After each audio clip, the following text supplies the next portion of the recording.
Hey, Mark here. I'm going to go through and go high level how to request a review.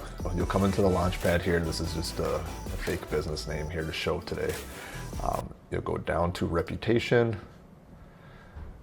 You will go in here, and it's as simple as hitting the send a review request, the blue button in the top right. You will then find the contact. These are not real people. You put that information in there. If they're not in the system already, you can type in their name and phone number, and then you choose if you want to do email or SMS. If you just want to send SMS, you would go there. It'll put in the auto message with the Google review link that we've already done. And then you just hit send review request, and that's going to automatically send a text from your business number in GoHighLevel to the customer. And then if you have it set up in your settings to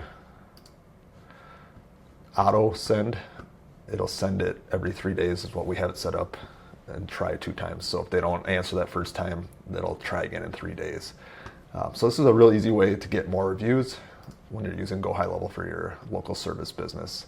Hopefully that was helpful. Like below, subscribe if you want to see more videos like this.